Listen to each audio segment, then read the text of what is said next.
Hey guys, what's going on? It's Ash here coming at you today in Raid Shadow Legends. Thank you for joining me today.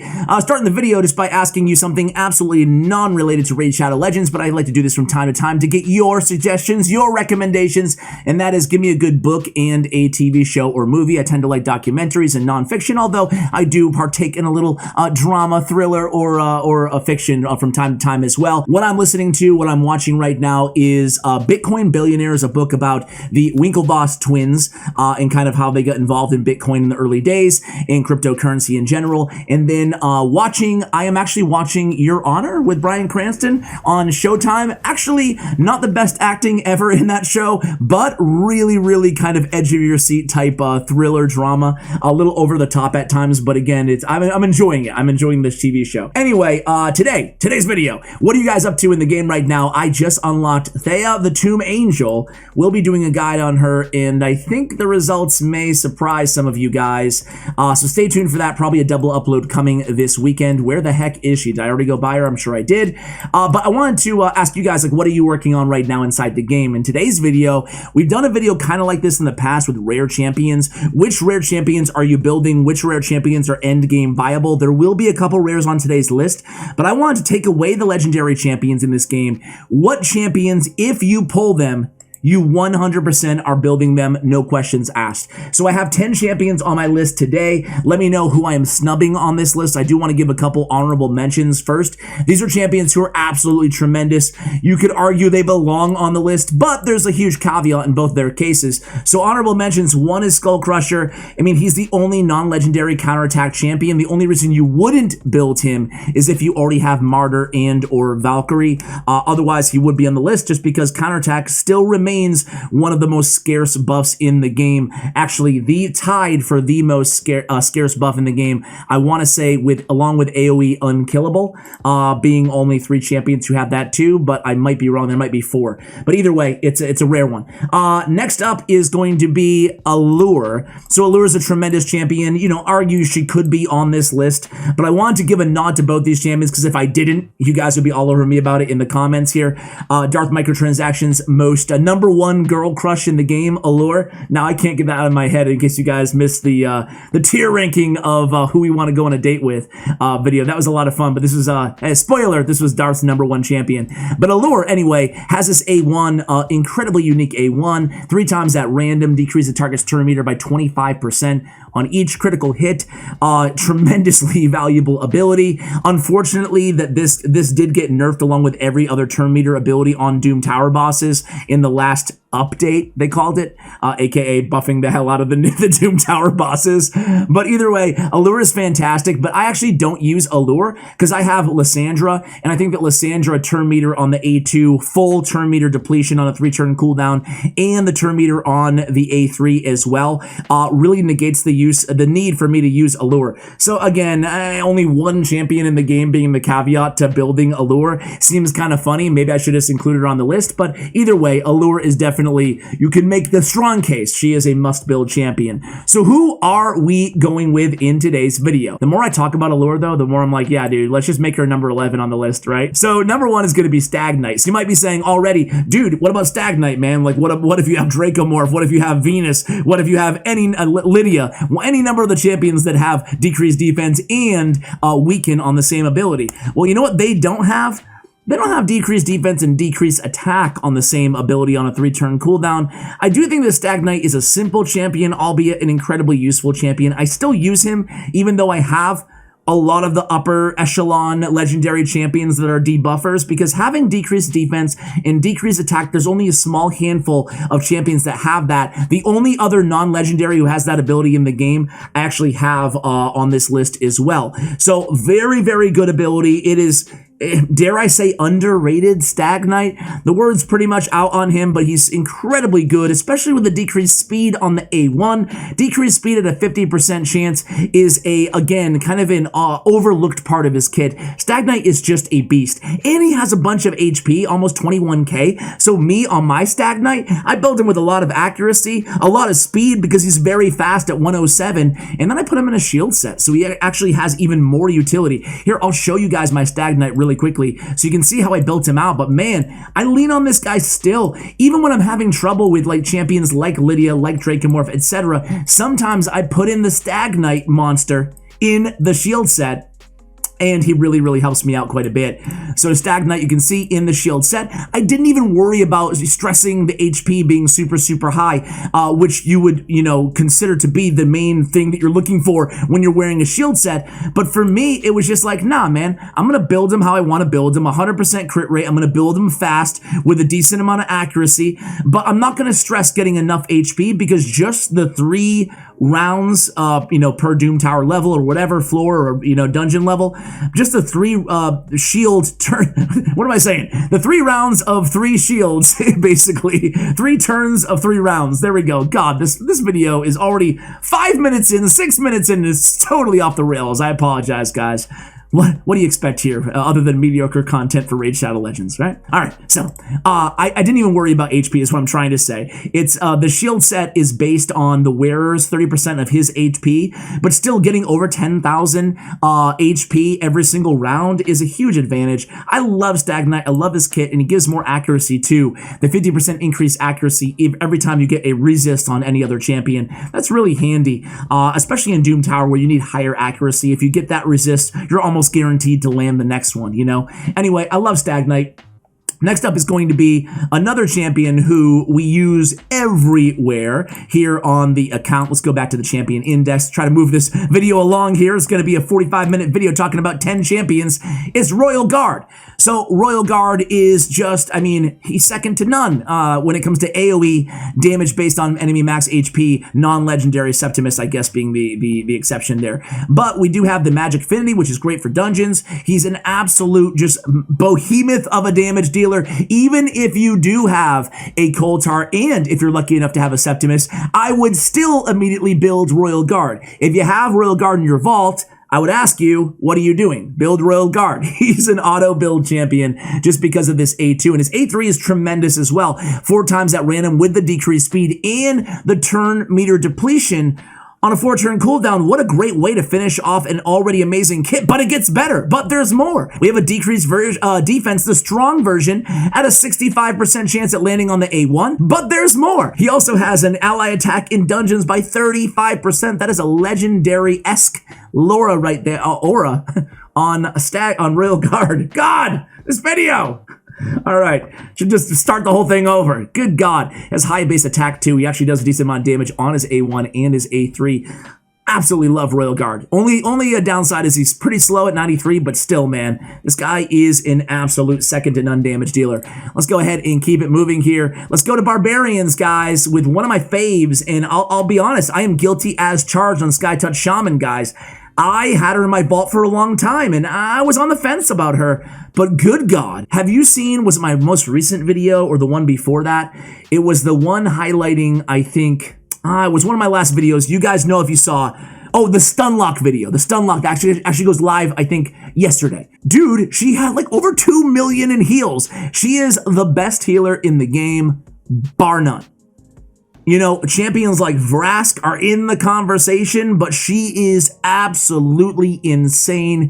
You can't get a better healer than Skytouch Shaman, especially in an immunity set, which I highly encourage you guys to build her out in. You build her with a lot of HP. She's pulling out incredible heals, but so she's amazing for progression. She has an AoE on the A1 with the heal as well, and then Immortal Skies is amazing for the arena. She is on my main Platinum Arena team because this is an insane ability. It allows you to go head on versus Hegemons, versus Torments, versus anybody who's going to do something to you debuff wise before you have a chance to go. Remove all debuffs from all allies, and then a revive on death, and then a block debuffs, all for 2 turns. What an amazing champion. She also has an HP in all battles by 25%. Tremendous support, tremendous cleanser as well for the arena, and really for anywhere. Skytouch Shaman for me is now an auto build champion. Huge fan.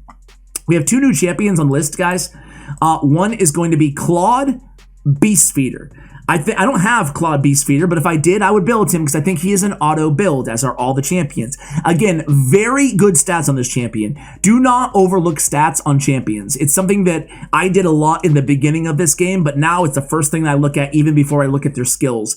21k HP, over 1k defense, but look at that speed. 110 speed. That's got to be like the second or third fastest epic champion in the game, maybe tied. I know that Steel Skull has 111. I think that Golden Reaper has higher than that, but there's not that many champions at 110 or higher base speed. Definitely noteworthy. And he doesn't look like the fastest, but he is.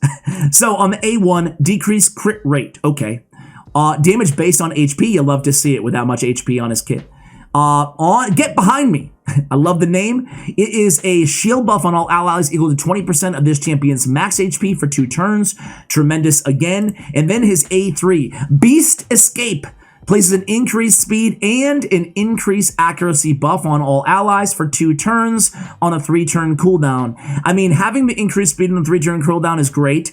Having that shield is tremendous, but increased accuracy is an ability that we talk about that only, I think, 3 champions in the game have right now. Might be 4, but off the top of my head, there is Cardiel, there is Khazard Deepheart, and there's Claude Beast Feeder. I think there might be one more, maybe Pestilus, maybe.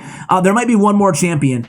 But this is a very, very, insane ability here. Increased speed and increased accuracy on a 3-turn cooldown. Increased accuracy by 50% is huge. It's absolutely huge. It can allow you to essentially build your team. You get lasting gifts too. Hopefully you get it for 3 turns instead of 2 in terms of the mastery. And then you have your champions who only have 150 accuracy, way more consistently landing their debuffs. Heck, even champions in Doom Tower, it's tough to get them to 300 plus accuracy for these bosses, especially as you get harder on hard mode Doom Tower. But that's going to help you out tremendously. And he has the shield. I'm a big fan of this champion. And again, his stats are just on point here. So Claude Beast Feeder, I am a big, big fan of. I hope I get him someday. The next guy, is going to be Maneater.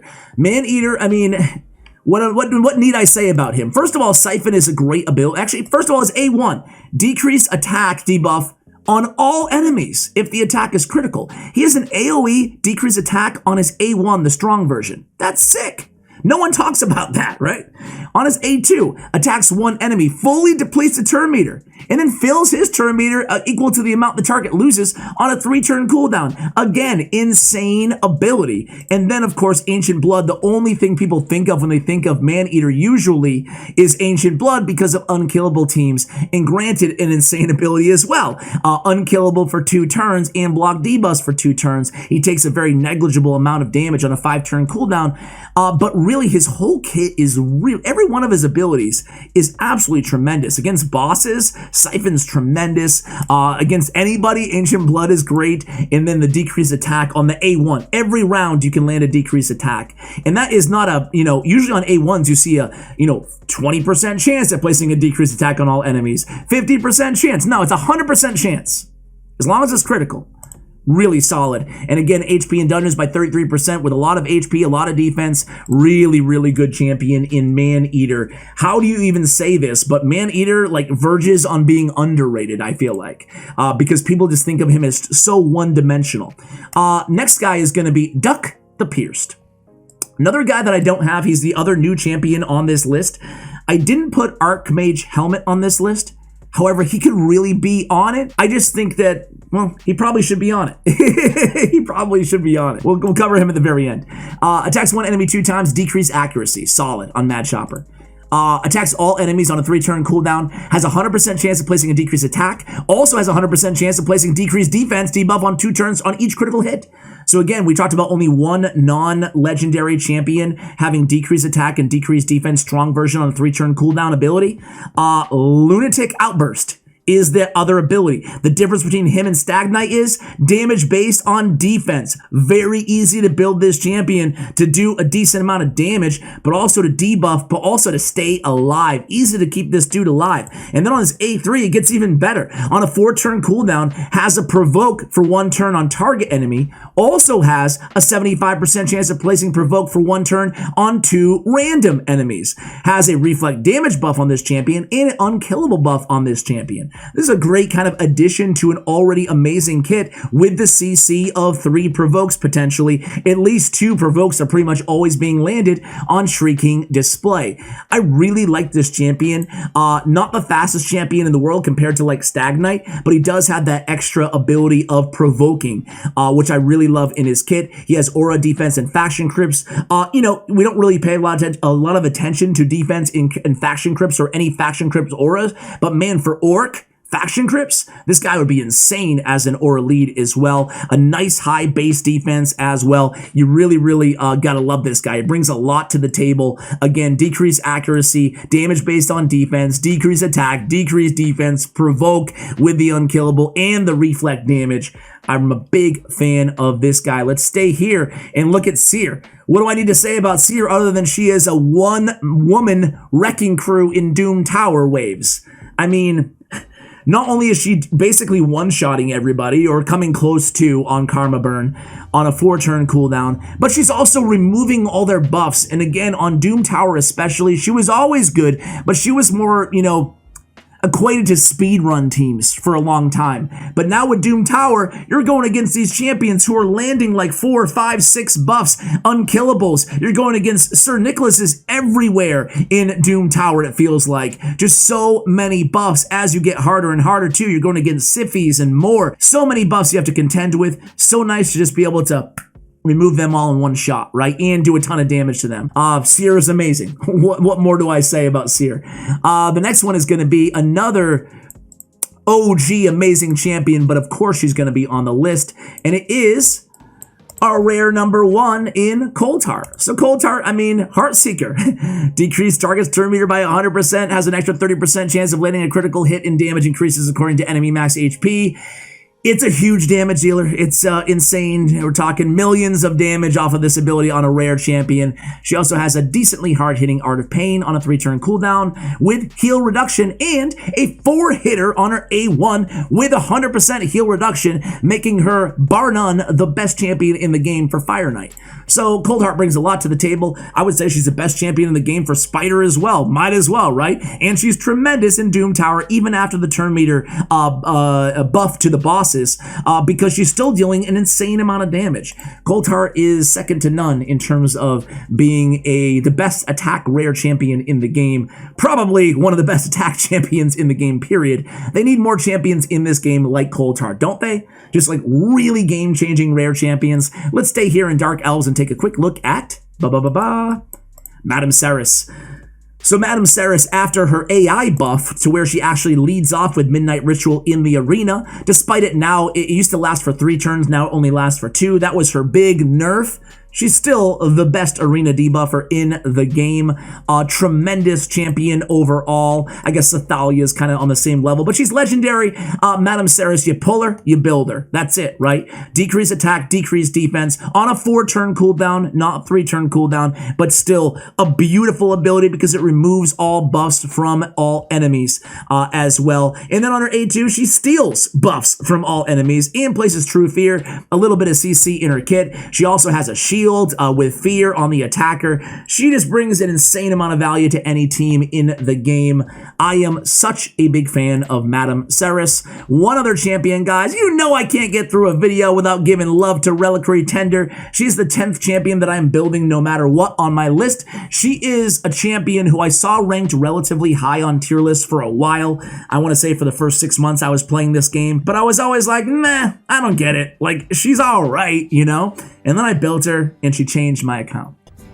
It's like it's looking into my soul. As a pay-to-win, you know, spender in this game. I use her in Doom Tower. I use her against Doom Tower hard bosses all the way to 100, floor 120. I mean, right now it's Frost Spider, so I don't need her on 120, but once it's other enemies, I will be using her. I use her against Nether Spider because I use 3 or even 4 cleansers on my team, and this cleanse ability, Tender's Watch, is so good. Removes all debuffs from all allies. I recommend putting her in Relentless Gear if if you have it. She's going to be cleansing all the time. And then if somebody dies, you don't have a chance to cleanse them in time, add that continuous heal. No big deal. She's a rare champion with a revival as well. She also has decreased attack, albeit the small version on the A1. But really, it's just Tender's Watch. Similar to the Malice ability of Bad Elcazar, you don't recognize the power of this ability until you actually unlock it and use it on your teams. Just a tremendous champion. I really, really, really stand by my love for Reliquary Tender. She's a tremendous champion. And then the bonus one that I'll give you guys, I really do think that it hasn't been since, where is Archmage? He's sacred, is he not? What is? That you What is Archmage helmet? I'm such an idiot. Is he a Bannerlord? Yes, he's Bannerlord. Okay. It hasn't been since Scylla the Drake, in my opinion, that we've seen a champion as good as Archmage helmet that is going to be available to everybody, you know, eventually. You're going to have to farm a lot of Secret Room 1s for newer players or for mid, game players. But you farm it, you beat enough Secret Rooms on Doom Tower normal, and eventually you will get him. And he is a tremendous champion. Again, very fast at 108 speed. You'd love to see it. Good HP, good defense as well. On his A1, fills his champion's turn meter by 10%, fills a turn meter by 20% if the attack is critical. Awesome. On the A2, attacks one enemy, also attacks all other enemies if the first attack is critical. Just make sure you're not attacking into a force champion. Each hit has a 75% chance, when booked, of placing a stun debuff for 1 turn. After attacking, decrease the turn meters of each enemy without a stun debuff by 20%. So essentially an AoE stun at a 75% clip, doing damage to everybody, pending the first attack being critical. That's really important. Again, make sure you're not going into a force affinity champion if you're not on auto. If you're on auto, it won't do that automatically. And then if you happen to not land a stun because it's only a 75% chance, at least you're getting that turn meter depletion of 20%. What a good ability on a 3-turn cooldown. That's great. Not a lot of champions that have that consistent of a stun, guys. Psychic Guidance is another insane ability on 3-turn cooldown. He's a difference maker. He really is. Increased speed, increased crit rate, and increased crit damage. All of those abilities, increase crit damage and crit rate and speed on a 3-turn cooldown. I experimented building him in a team with a bunch of champions that had around, I focused on crit damage gauntlets on all these champions. Some of them had 70% crit rate. Some of them had 93% crit rate. But having this be able to bump them up to make sure they're always landing a critical hit every 2 out of 3 turns, tremendous. Lasting gifts, sometimes that will be 3 out of 3 turns. And then his passive is he's immune to turn meter decreasing effects, and his aura is great too. Speed in arena battles by 17% if you want an arena speed lead, if you don't have Skull Crown, whatever. So guys, that's going to do it for the video. I said 10, giving you a bonus, 11 champions. Let me know who I left off the list. Noteworthy here, I don't have champions. There's like a billion champions now that have decreased defense on a 3-turn cooldown. My favorite being Ugo. You guys know, I consider her, that's Claude. I consider Ugo to be a top champion who I would probably build unless you already have a decreased defense champion on your a solid decreased defense. Like if I had Tyrell, for example, and Ugo is the reason that I didn't include Tyrell. Or Armina. There's a bunch of these champions now that are all magic affinity that have a really solid 3-turn cooldown with decreased defense. Now, all of these champions do something in addition to that as well. Like Ugo has a tremendous heal. She removes debuffs from all allies. Just a fantastic champion. But again here, am I building Ugo if I already have, Armina? Or Zargala, if I already have Zargala. If I already have, where's Armina? Is she a barbarian? My bad. If I already have Armina, who has a decreased defense on a 3-turn cooldown. If I already have Tyrell, who has a decreased defense on a 4-turn cooldown with the decreased attack on the A1. You can make the case that you auto-build Tyrell anyway for Clan Boss, but what if you already have a Sepulchral Sentinel? Do you need Tyrell if you already have a decreased defense champion on the same team? That's the reason I didn't include any of these AoE decreased defense champions, except for Stag Knight and Duck the Pierced, because there's so many, it seems like right now. They've added so many the last 2 champion additions that I'm not going to say you definitely have to build every single one of these champions if you pull them, because you might already have other options. I guess you could probably say that about a few champions on today's list, but I think that even in Reliquary Tender's case, for example, I do think, this is my rebuttal phase of the video, I'm preemptively responding to your comments. I think that even Reliquary Tender, you need sometimes 2, 3, or 4 cleansers on your team. You don't necessarily need 2, 3, or 4 decreased defense AoE champions. The caveat would be if you don't have a solid debuffer champion, of course you build Ugo. Of course you build Tayro. So anyway, guys, a little semantical here at the end, but at the end of the day, I appreciate you guys watching all the way till I can give my rebuttal, preemptive rebuttal to the comments. I appreciate you guys watching till the end, and as always, take care, guys.